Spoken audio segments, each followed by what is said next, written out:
Welcome, dear friends, to the Ta'viren, a Wheel of Time podcast hosted by three gentlemen for whom the very wheel itself bends around.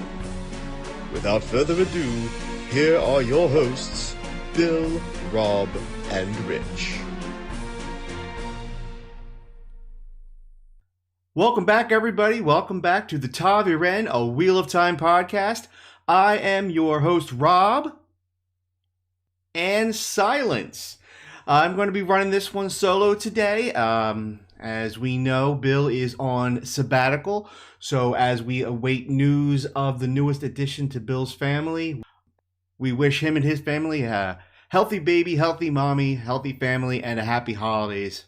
And of course, as we get information on that, I will be passing that on to you guys out there in listener land. Rich, unfortunately, is unavailable this week, and since we have some Wheel of Time Wednesday news, I figured it'd be not right to just go ahead and skip a week, so I thought I would dive into our current chapter, run it solo, see how it goes, no one to bounce ideas off of, so hopefully this isn't a flaming pile of crap.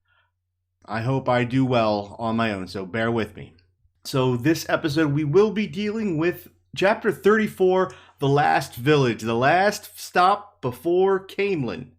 Boys making their way. They had a lot of stuff happen in the last chapter, and they just want to get to Caemlyn because some way, somehow, things will just work out once they get to Caemlyn.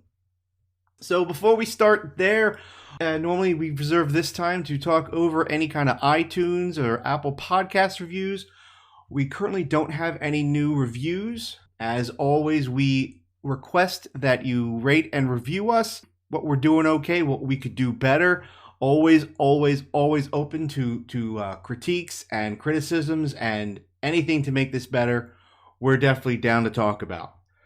As this is being recorded on the first Wednesday in the month of December 2019, we were expecting to get potential casting, maybe fill in one of the blanks on who's going to be taking some of the roles in the upcoming Amazon Prime Wheel of Time TV show. Lo and behold, Rafe and company grace us with 4 more castings. I got the information here. I'm going to kind of run through them and give you my thoughts. First off, bear with me with a couple of these names. I'm going to do my best. First off, we have Alexander William as Master Gleeman himself, Thom Merrilin. All of the speculation, all of the concerns, all of the rumors saying, oh no, is Thom getting the Tom Bombadil treatment and being cut from the show? Or will he appear in just one episode as a bit character and never be seen again? That has been put to rest. We now have a face for Master Gleeman, Thom Merrilin, the Alexander William, I'm hopefully pronouncing that right, as me in my ever-ending intelligence saw his headshot and thought, is that Michael Fassbender? No, it is not. So no, not Michael Fassbender as I had thought. Alexander William. He's got a lot of TV experience.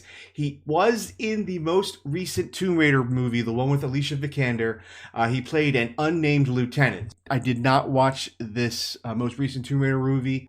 The fact that he is an unnamed lieutenant makes me think it was a little bit of a bit part, but it was a major motion picture. But he does have lots of television experience with lots of recurring roles. Welcome to the pattern, Alexander. You are very, very much welcome. And we can't wait to see how you portray this great character with so much depth and so much range, starting off as the old man, starting off, then becoming master entertainer, then becoming someone that we see can kind of kick ass and has a little bit of a good backstory to him. Also, I must give much respect to the hashtag Twitter of Time community. They have already taken the headshot from his casting announcement and photoshopped, if that's still a relevant term to use, photoshopped a white mustache onto the headshot. Good on you. It's pretty freaking funny. Second, we have Alvaro Morte as Logain Ablar, everybody's favorite false dragon. At this point in our journey through these books, those who don't know, Rich has only delved into the beginning of the 3rd book, So he's rereading this book, and the second book will be a second time, but he'll be a brand new reader once we get to the third book. So I can't really go in too much into the history of some of these characters. A couple notes I have with Alvaro. He also has some TV experience, but his work is mostly been outside the United States, foreign TV shows. He looks great for the part. It's going to be fun for the first time readers, everybody's first time viewer, but people who don't know the whole story, watching the show and trying to figure out his true intention.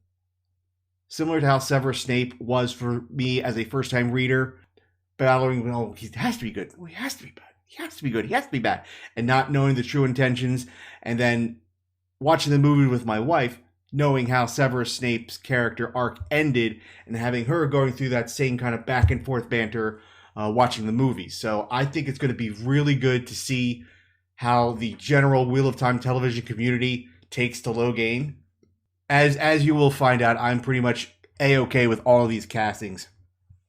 Next we have Johann Myers as Master Peddler, Padan Fain.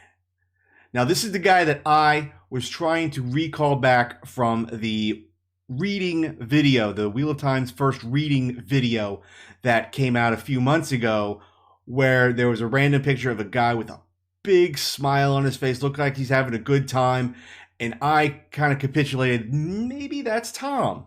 This guy could have been a Tom just from the way that he had this winning smile. Got a very substantial character. He's not Tom, but he's Padan Fain. This is big shoes to fill. Of these four, is easily the most seasoned actor. He's made appearances in such major motion pictures as Black Hawk Down, The Medallion, The Bank Job. He's got the most impressive acting resume of the four people. One little note here, I did see he did play in one other role. He was credited as playing a voodoo priest. Tells you that he can have the acting chops to play Padan Fain, which, once again, at this point in our journey, we just know him as a peddler who went missing and then randomly appeared in, I think it was Barillon, and then acted kind of strange and bolted off. So I'm going to leave it at that. But he also has the chops to play some kind of weird roles, as shown by being a voodoo priest. And last, we have LOL, Love Our Loyal, Hamid Animashon. Hopefully I'm pronouncing that right. Very much apologetic if I am not. But Hamid has been cast as our favorite Ogier, Loyal. Now, he has the shortest career. He's only been acting maybe about the last 3 or 4 years. But in that short span, he has done a variety of different types of acting, everywhere from comedy to Shakespeare. He's in Midsummer Night's Dream. So overall, I have been happy with not just these four, not just the original 5, but pretty much everything that has come out of the camp in Prague, be it castings, be it screenshots of set pieces, be it videos of the first sit-down reading. It's been all A+ in my book. I can't, every time one of these comes out, it gets me more jazzed. I cannot wait for the premiere of this TV show. Every time I see a high-quality television advertisement for an Amazon Prime show, I'm thinking, wait until that first Wheel of Time ad drops on a TV show or on the internet. It's going to be just insane. And I can already hear my head exploding now.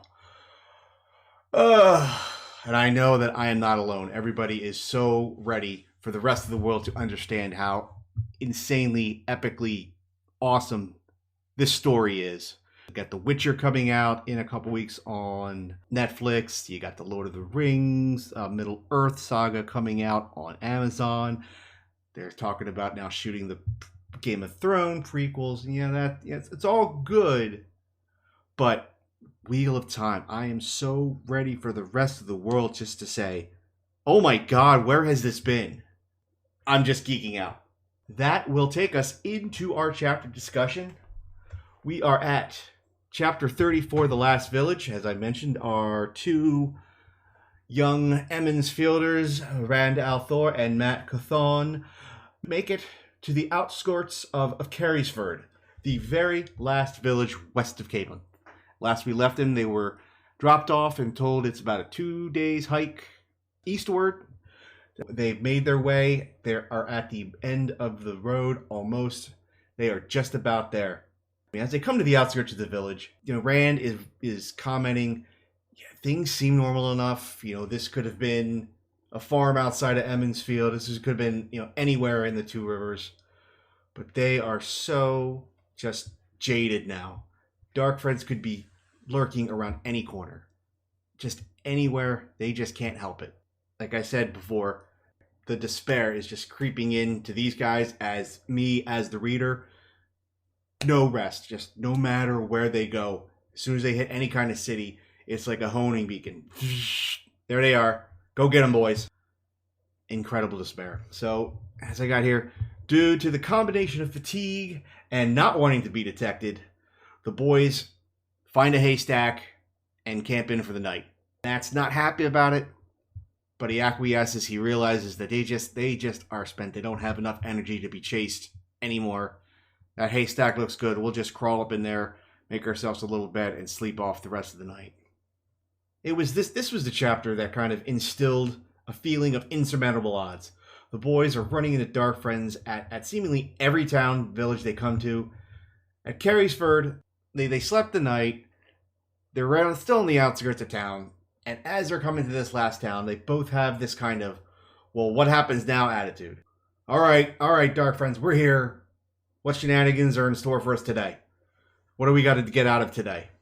As they wake up and as they're approaching Carysford, they see many, many, many other people making their pilgrimage to Caemlyn to see the false dragon.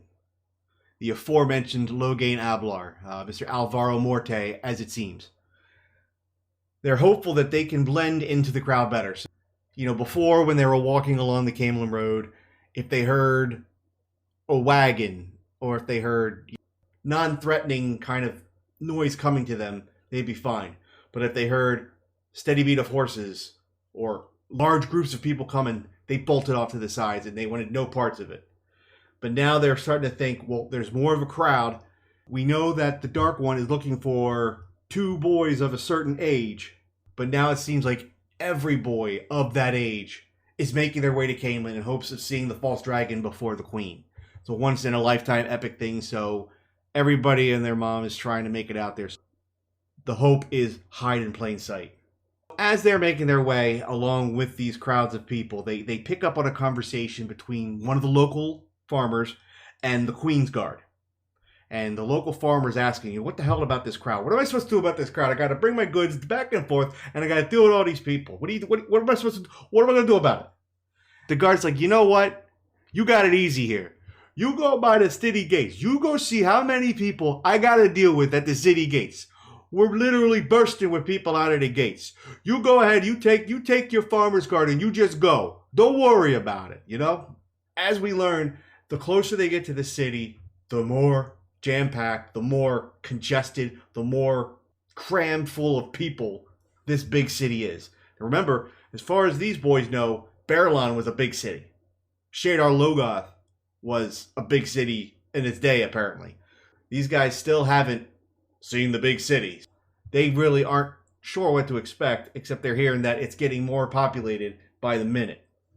Once they make it actually to the village proper of Carysford, the boys get into an argument over fatigue and where they should look for an inn. Rand fights through the tiredness and continues to the far side of Carysford. So the boys enter the city and they start to argue and they stop walking to argue. And Matt's like, I'm not taking another step. I'm not taking another step, Rand. We are dead men walking. We are too tired. I don't know why you're doing this. Rand, albeit isn't just as fatigued as Matt, has the wherewithal and has the very clever notion to think they know we're coming from the west. They're going to look on the west side of the town for us. If we just make a beeline and go through the city and go to the eastern side where people are leaving, they may not look for us there. And we see, once again, they say that Emmonsfielders are stubborn to a fault, legendary stubbornness. And within Emmonsfield and Two Rivers, Rand al'Thor is considered stubborn than most. So we got stubborn against stubborn here. And Rand wins out. He just starts to make one foot in front of the other, gets about 20 paces east through Caemlyn, and then hears Mat come up behind him. Whether that's a ta'veren moment, I mean, that's something I can bounce off Rich and Bill. Something later when two ta'verens butt heads, how, if that is a thing and how that could be resolved, if one is a higher threshold of ta'veren than the other, that remains to be seen. This may just be Rand is epic level stubbornness, and Mat just may be a very high level of stubbornness, and Rand wins out. So as they make their way, I guess night falls onto the city. The boys find an inn on the east side of town, and they start to make their way into the inn, but then they stop back, and they see a little scene kind of develop in front of them, where there's a guy working on his wagon. There's another guy that wearing an apron, appears to be an innkeeper, appears to have kind of a dodgy look about him. Hands are wiping his apron. He's darting his eyes left and right. And he's having a conversation with the third gentleman standing in the shadows, so you can't really see him, but you can tell that there's a body there that he's conversing with, not the guy on his wagon, but this third guy. And I think the way they worded it was that the guy in the shadows was doing the most of the talking, while the innkeeper was doing a lot of sure, and but all the time just a very uneasy, sweaty, just dodgy disposition to him. Rand notices as these guys were talking, Rand kind of tries to take a closer look at the man in the shadows, and realizes, wait, it's kind of windy. Look at the inn sign. It's swaying in the wind, and even Jordan is like, cree, cree, cree, swaying in the wind. But the guy in the shadows is wearing a cloak that wasn't moving. Oh shit, it's Kevin! To hell with Dark Friends, they got a full-fledged Kevin in this town, in Carysford, looking for. Obviously there's only one reason why there's a Kevin in town. And this guy that he's talking to, now we know why he's being all dodgy and sheepish and sweaty and scared and wringing the hands. And, he knows, he may not know he's talking to a Kevin, but he knows that something's not right. So after a while, makes his peace in the shop, or the innkeeper is about ready to part ways. And as the Fade leaves, Fades tend to do, as they're in shadow, they just disappear. So once again, oh shit, it's Kevin. As the innkeeper starts to go back to inside the inn, the third guy working on his cart chimes in. He chimes into the innkeeper, commenting, "Sure got strange friends." And the innkeeper's like, What? What are you talking about? Don't worry about that. And he gives him this whole story. This guy, this man in the shadows, is telling people that there are two boys making their way through Carysford. They are outright Dark Friends and are accused of stealing a heron-marked sword. A bounty of 100 gold crowns if they're captured, I believe, alive. I don't know if that was distinguished or not, but I'm assuming alive. Through all the Piters and the Howl Goads and Lady Assassins, who, by the way, does have a name later in the series, but anyway. He's now sent Kevin to infiltrate into the city, talk to the people, and make up this story. Two boys, heron-marked sword, 100 gold pieces if you bring them to me. I mean, who's not going to turn that down? Well, obviously, we'll find out. But we learn all this, and the boys are like, there's a Fade in town. We're gone. We got to go. Instead of just making it out of town quietly, Rand's like, you know what? We got to take a shot. Rand walks up to the guy with the cart, and he's like, "Hey, we're headed to Caemlyn. What, are you headed to Caemlyn to see the false dragon? Hey, so are we. Can we hitch a ride?" Rand opts to test his luck with the guy in the cart instead of staying in town with Kevin. And this may be a luck ta'veren, who knows. The guy, without a hesitation, says, "Sure, get in the back of the cart. You're going to see the false dragon too? Me too. Get in." Reminds me of Dumb and Dumber when they're driving down the road. "Look, Lloyd, more people." "Well, pick them up." No, anyway, sorry. One tangent for me. Who knows how many I'll go through, but anytime I can see a Dumb and Dumber tangent, I'm going to run with it. So we have enter Almond Bunt, a good Queen's man. as we hear that maybe 6 or 7 times. And the most thick-headed man in Randland. He was literally just told that there are 2 boys in town who are dark friends. May or may not be true, but this is what he was literally just told like 5 minutes ago. And accused of thievery. 2 boys approach. One has a sword. And they're trying to get out of town. Sure, I don't care. Get in the cart. We can talk. Although that one is sick. He needs to sit in the back. But Rand was still working through whatever sickness he had. Almond Bunt may be a good guy. But if someone literally just told me that there's a story going around of 2 boys who were dark friends that stole a sword. Not that I would try to immediately turn them in for a reward. But if I see 2 boys trying to get out of town, I might raise a flag or 2 here. But that doesn't happen. Without Rand said we're going to go see the False Dragon, and that's all Almond needed to hear. Hop on in. Well, pick him up. One thing we get from Almond Bunt is a ton, and I mean a ton, of Caemlyn / Queen Morgase backstory. I think Mat was a little resentful of Rand having to sleep off his illness because Mat was the one stuck with having to listen to Mr. Bunt and all of his stories about how he is a good Queen's man. So we get all kinds of stories. We get mention of Elaida, the Queen's Aes Sedai advisor. And it says here, Rand wonders if Elaida would help them if they are unable to find Moiraine. Ha ha ha ha ha. Let's see how that goes. We also get our first mentions of Elaine and Gawain and Tigraine. We also talk of how Queen Morgase came to take the throne. Damodred line got severed, and Morgase was the one able to rise to the throne. Like I said, Almond is our good Queen's man. He's the man with all the information about Caemlyn, which is ironically the next town that these boys are about to visit. So it's a good literary tool.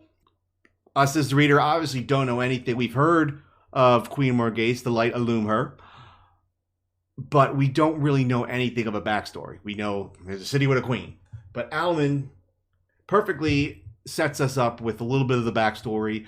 There may be a little bit of unrest per se, in that not everybody may be happy that Morgase rose to the crown, thinking that maybe Tigraine is still around. Maybe this person is not as dead as people thought.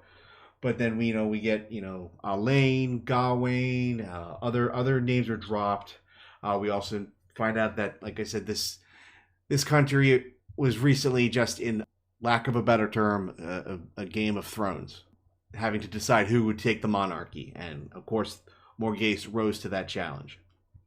Chapter ends with Rand having one more Ba'alzamon dream just before the boys arrive in Caemlyn.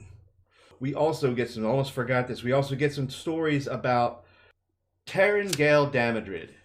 Brought Caerhine into the plotting before he was done, and you know how that ended. The tree chopped down, and black-veiled ale coming over the dragon wall.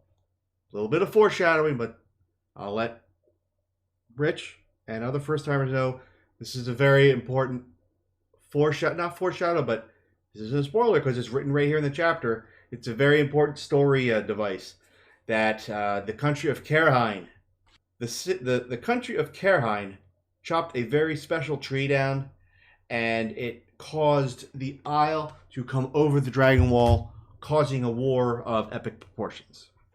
On the last page, Rand, while being sick, does fall asleep and goes into a fitful sleep, and is shocked when he is face to face with another Ba'alzamon dream. He screams himself awake. Like I said, Mat yawned. At least you got some sleep. He talked all bloody night, Rand. This is one of those setup chapters. I think it's really good. I think it's a very good chapter. As I said many times before, this is the sweet spot of the book for me. So it's not going to drop down for me a lot. Not a lot of action. A lot of dialogue to bring you back up to speed with where the boys are. They are finally done making their way, because the chapter ends with them gazing upon the grandest city in the world, according to Alman Bunt, Camelin. This chapter, because it's not as action-packed, but is a good setup chapter, because as we can imagine, things are going to heat up in the next chapter as they enter Camelin. And that's going to take us to Readings with Rob. And now, the Ta'veren present to you Readings with Rob.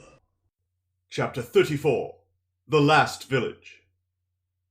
One of the men in the shadows was only a black shape, but the other stood more into the light, with his back to Rand. Even so, it was plain he was not overjoyed at the conversation he was having. He wrung his hands and kept his eyes on the ground, jerking his head in a nod now and then at something the other had said. Rand could not hear anything, but he got the impression that the man in the shadow was doing all the talking. The nervous man just listened and nodded, and wrung his hands anxiously. Eventually, the one who was wrapped in darkness turned away, and the nervous fellow started back into the light. Despite the chill, he was mopping his face with the long apron he wore, as if he were drenched in sweat. Skin prickling, Rand watched the shape moving off into the night.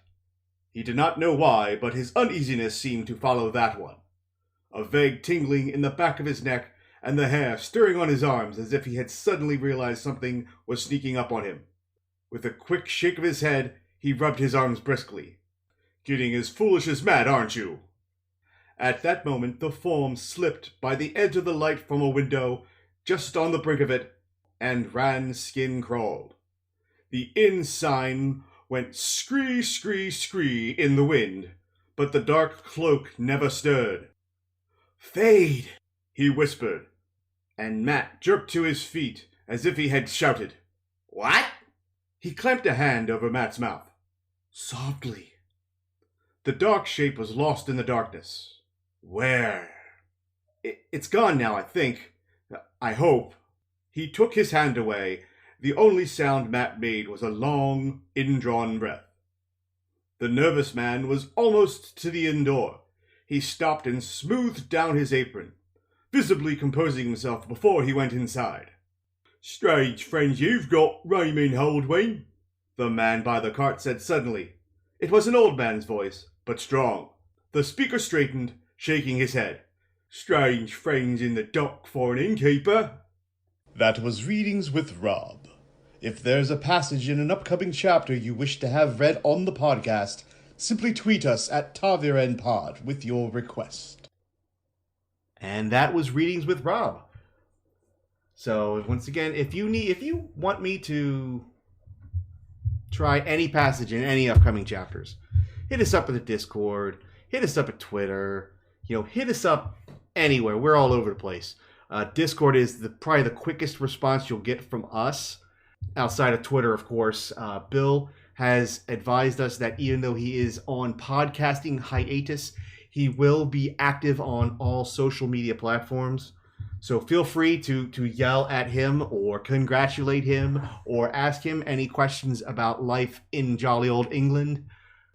While you're at it, you can hit him up on his own personal Twitter account, Metunnica, Metunnica. It is a mixture, if you don't know that, it is a mixture of his favorite metal band and his favorite English snack. That being the music being of Metallica, and the snack being something called a tunic cracker. I don't know. Sorry, they don't have those over here. And Rich, if you want to reach him directly on Twitter, I think he is at HaleBlue1569. As always, you can reach us together on Twitter at Ta'verenPod. Discord is the best way. We have the YouTube, we have Reddit, we have Instagram. I think Tyler, our producer, does some Facebook posts, Instagram posts. There is nowhere that we aren't yet, and I am going to be working. I'm going to let the cat out of the bag. It's probably way overdue, but I am working on a Patreon page for us so that you can get some content, get some, show you love on Patreon as well. I will, somewhere in the near future, be removing the non-chapter synopsis pods and putting those on Patreon as well. So keep an eye out for that, and obviously we'll promote that once that becomes publicly available. So I hope that I did my compadres proud. I hope you didn't mind listening to me drone on and on and on for however long I am. This is the first time I've ran through a chapter synopsis solo. I know that on their other podcasts, Rich and Bill have done solos. I don't envy them, or I guess I should say I now know who they feel, so no more crap for me if I have to make fun of them for that. And I hopefully will be able to have time set up with Senior Richard to talk about Chapter 35, simply named Camelin. So, with that, I am going to bid everyone adieu. I'm going to sit up front with Master Bunt himself and do all the talking and not let him get a word in edgewise. Every time he said, I'm a good Queen's man, I'll just spill into some other filibuster dialogue of anything I can think of. Queen's tank license, Jamaican, Irish accents, anything that I can think of. All right, guys. Me and Rich will be back next week. So long.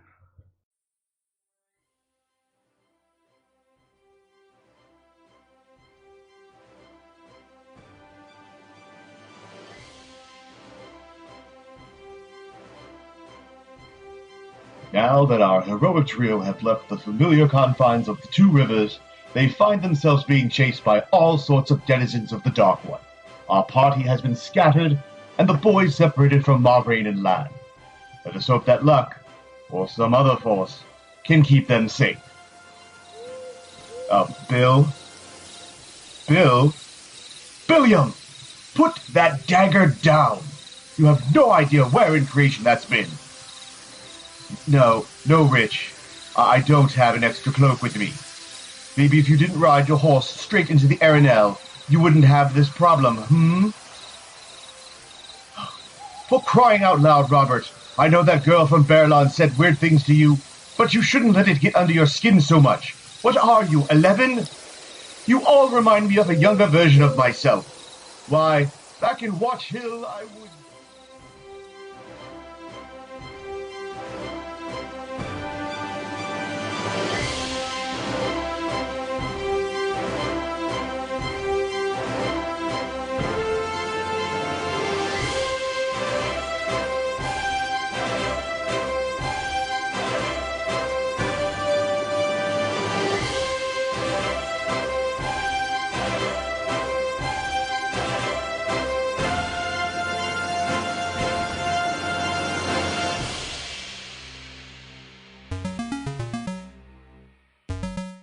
Hello, friends! This is Troidal Power, host of the Troidal Power Presents the Power Playthroughs podcast with Troidal Power, a podcast where I, your host, Troidal Power, play through games in a powerful way.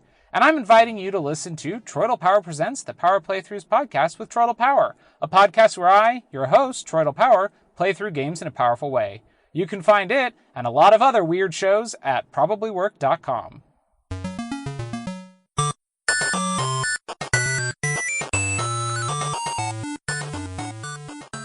This has been a presentation of the We Can Make This Work Probably Network. Follow us on Twitter At probablywork For more of our questionable content. Also, we have a website called probablywork.com.